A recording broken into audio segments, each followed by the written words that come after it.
Is it one of those like disappearing apps? But you know what you're doing, I think. Not working right?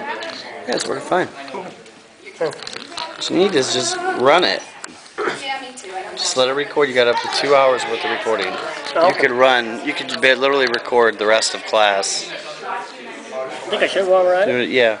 Should I just put it up there, I think? Or... No, no. So just keep it in your hand. Yeah. You know, you just go talk to people. I'll use Hello. it. Good. That's wonderful. So I liked your comments on Cirque du Soleil. They're very vague, right? Oh no, they were very descriptive. It's good to know. Mm-hmm. So what else did you like about it? Take your breath Well, away. truth be told, yes. Do you want me to talk to the camera or do you want me to talk to you? Talk to me. Alright. One of the things that I love about Cirque du Soleil so much is that all of their music is completely live. Mm-hmm. And they had two singers. One was a woman and the other one was a guy. And halfway through it... Stop right there. Cut. Your name for the camera. I'm Kat. Hi. Kat, full name, last name? Catherine Sizemore. Where are you from? I'm from originally Salem, Michigan. Thank you, Kat. Okay, and you were saying? Okay, they had the guy who sung. He sung most of the vocals. The guy being who? They had two singers. One was a male and the other was a female. Oh, okay. I didn't know his name, unfortunately. Wait, no. But he, my sister and I were. It was my sister, my mother, my boyfriend, and I who all went. And we heard this. Well, what we thought was a very falsetto woman voice singing for like the whole thing. And we were like, wow.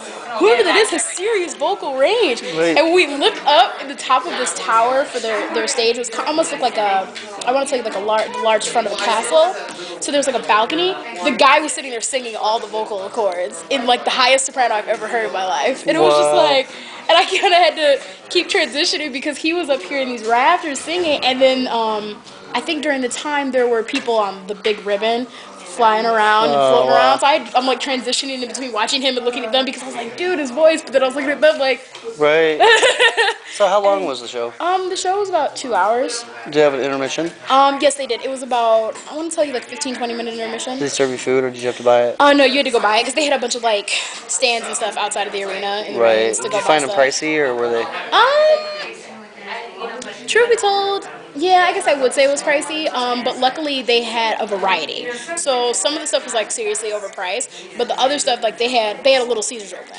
So we were able to get like a $5 pizza. Right. It's a split amongst us, so it wasn't drastic. Although I will say I think they would trying to scam you for lack of a better term, because the drinks were like almost $4, and then like the pizza, which typical Little Caesars, is like this big around. It was like that. A little smaller than Yeah, the so it's like it's not a large, but okay. But you figure a 2-hour show. I mean, right, it's something. probably had dinner before or after, or. No, actually, we pretty much just went straight there because by the time my sister got home from work, we had to leave. Right. So we kind of us did it. I know my sister ate a little bit. Me and my boyfriend specifically went out and we got fast food. Like I was like, we're eating now because I don't want to be sitting halfway through that and have stomach pains because I'm starving. I was like, so. Right. But the show was really fantastic. They had a very large variety of different stuff. They had people walking on balls. They had acrobatics. They had the people who were doing the contortioning and stuff. And I really love the way that they did the girl who was contortioning because they had her up on. It was 3 bars, one higher than the other 2, and she was transitioning in between the 3 of them, contortioning, like upside down and stuff, and every so often, one of the towers would lift, and she'd move to the other one, and she'd be upside down with her hand just sitting on it, like hanging up, and it would move, and at some point, like, it started going around, like, they really had her doing a variety of stuff while she's, like, upside down and contortion through the thing. It was really crazy.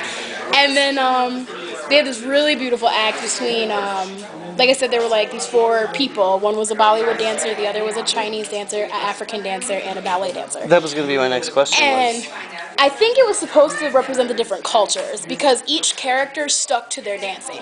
The African dancer was doing all the tribal and stuff. The Bollywood did all the spins and everything. And then the ballet dancer did basically strictly ballet, but what I also thought was cool as well was particularly the other three dancers, the Chinese, the African, and the Bollywood only stuck to that one. But the ballet dancer also did some of the contortioning as well as the ribbon spinning and stuff. So would you see it again? Most definitely. Most definitely. It was a really amazing show. Thank you, Kat. No problem. We'll post it. Oh,